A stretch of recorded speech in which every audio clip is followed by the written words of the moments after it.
Svati, Sultapa, Kavita, Shana, Fatima, quels pourraient être leurs points communs selon vous? Elles sont toutes des femmes et portent un prénom à l'image de leurs origines, à savoir indiennes. Malgré les 1,21 milliard d'habitants que compte le deuxième pays le plus peuplé du globe, une chose relie entre elles toutes les femmes de l'Inde. Et cette chose, c'est leur condition. Dans ce pays en plein essor économique et en pleine évolution, les traditions restent tout de même très présentes, très ancrées dans les mentalités. Une de ces traditions, et les conséquences qu'elle engendre, peut être considérée comme la plus malsaine, indécente, dégradante pour la femme indienne et sa place dans la société. C'est la tradition de la dot, de dowry tradition ou dowry death. Les pratiques consistent à réduire la femme au rang de simple monnaie d'échange, d'objet. Le procédé est simple. La famille de la future mariée se voit dans l'obligation d'attribuer une importante somme d'argent et des biens en tout genre à la famille du futur époux. Cet argent lui aurait pour but de dédommager la famille pour les coûts générés par l'éducation de leur fils. Ces pratiques persistent encore aujourd'hui, faisant toujours plus de victimes. Et qui sont ces victimes? Les femmes indiennes. En effet, bien des familles ne sont pas en mesure de répondre aux exigences de cette tradition, et ce financièrement parlant. Un vieux proverbe indien dit « Élever une fille, c'est comme se résoudre à arroser le jardin de son voisin ». Les nouveau-nés de sexe féminin sont perçus comme une sorte de malédiction, une source de problèmes à venir, un malheur, et ce spécialement pour les populations issues de milieux les plus modestes, pour qui ces filles représentent un immense fardeau. Lorsqu'elles se marient, si la famille de ces jeunes femmes n'est pas en mesure d'honorer dans son intégralité la dot promise et due à la belle famille, c'est à partir de ce moment précis que commence le cauchemar de toutes ces jeunes femmes. Infanticide, avortement sélectif, abandon sont évidemment prohibés par la loi et sujets tabous dans la société, mais ils rythment le quotidien de milliers, voire de millions de foyers indiens. Et tout ça dans l'unique objectif d'éviter à tout prix de donner vie à une fille. Si bien que l'Inde compte en moyenne près de 922 femmes pour 1000 hommes, ce qui place le pays au rang d'un des plus déséquilibrés au monde sur le plan démographique de la répartition des sexes. En ce qui concerne les jeunes filles qui échappent à ces pratiques, leur futur n'en sera pas moins difficile. Elles devront s'engager tout au long de leur existence dans une lutte acharnée pour tenter d'évoluer en vain dans une société surmasculinisée, propice aux discriminations, viols et abus en tout genre. D'ailleurs, les faits divers mettent en lumière le statut de la femme en Inde. Le 22 août 2013, dans les rues de Bombay, une journaliste étrangère a subi un viol collectif alors qu'elle ne faisait que son travail.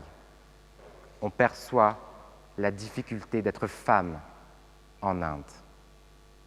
En ce qui concerne les problèmes de dot, il faut savoir que ces jeunes femmes font l'objet de violences morales, mais surtout physiques. Elles peuvent être vitriolées, passées à tabac, brûlées vives, se faire empoisonner, ou encore, dans un élan de désespoir, elles décident de se donner la mort, ne pouvant plus faire face à cette vie qu'elles-mêmes n'ont pas choisie. Toutes les heures en moyenne, une femme indienne meurt pour des raisons de dot, si bien que d'après le Bureau national de registre criminel, près de 8233 femmes ont perdu la vie en 2012, et ce, toujours pour des raisons de dot. Vous vous direz sûrement, et la loi, et la justice dans tout ça? Il faut savoir que cette coutume millénaire est prohibée par la loi, et ce depuis 1961. Le gouvernement indien interdit strictement toute réclamation et exigence d'une dot dans le cas d'un mariage. Cette loi est plus communément nommée The Dowry Prohibition Act. Toutefois, les sanctions encourues paraissent bien dérisoires. Elles se résument à une peine d'emprisonnement allant jusque 6 mois maximum, assortie d'une amende s'élevant à 5 000 roupies, ce qui équivaut à peu près à 58 €. Afin de renforcer la législation en la matière, une clause spéciale a été introduite dans le Code pénal indien pour faciliter et assurer une protection aux femmes victimes de violences, et ce, en 1986. Ainsi, pour faciliter les démarches des femmes victimes de violences, il suffisait que ces dernières déposent une simple plainte pour harcèlement pour envoyer un mari en prison de manière durable et sans enquête. Malheureusement, certaines femmes ont abusé de cette faculté pour se débarrasser de leur mari pourtant innocent. Pour éviter ces dérives, en 2008, la loi a été modifiée. Seul le suspect principal, le mari, pourra être arrêté sur dénonciation une fois seulement qu'une enquête ait été menée, sachant que les enquêtes doivent demeurer l'exception et non la règle, selon la police indienne. Malgré ce dispositif législatif qui se renforce au fil des ans, il y a seulement 30% de condamnations des crimes dus à la dot. Bien sûr, cela est le résultat de délais trop lents dans le traitement des poursuites judiciaires et des délais administratifs. Mais la principale raison est la peur. La peur de parler, celle de ne pas être écoutée, de ne pas être prise au sérieux. Dans ce genre de situation, nous nous disons certainement qu'il y a des solutions. Quelles solutions trouvez-vous lorsque vous êtes loin des vôtres, face à des personnes qui en ont après votre vie? Quelles solutions pouvez-vous trouver lorsque votre personne, votre condition ne dépend pas de vous, mais est préétablie par une culture si riche, mais qui vous enferme? En voyez-vous des solutions? Moi non. Les diverses associations, à l'image de Jagori ou Sruti, bien qu'elles aident ces jeunes femmes en détresse, ne parviennent hélas pas à endiguer ce phénomène. La société indienne étant basée sur le qu'en dira-t-on et l'honneur de la famille comme la plus rudimentaire des vertus.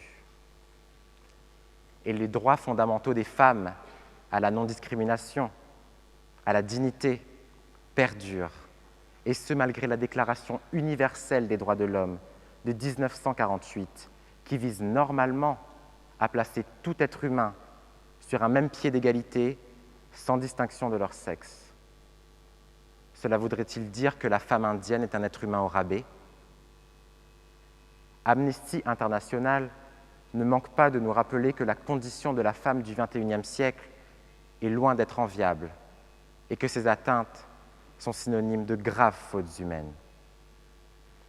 Svati, Sultapa, Kavita, Shana, Fatima sont toutes les sœurs de Marie-Claire, Emma, Kelly ou Nafissatou, qu'elles soient indiennes, américaines, françaises ou encore africaines, malgré les kilomètres qui les séparent. En toute femme, nous pouvons percevoir les victimes de la Dowry Tradition. Partout dans le monde, la femme reste l'essence même de l'humanité et doit à tout prix se faire respecter. Hélas, certaines n'y parviennent pas quand la vie vaut moins que la tradition. Merci.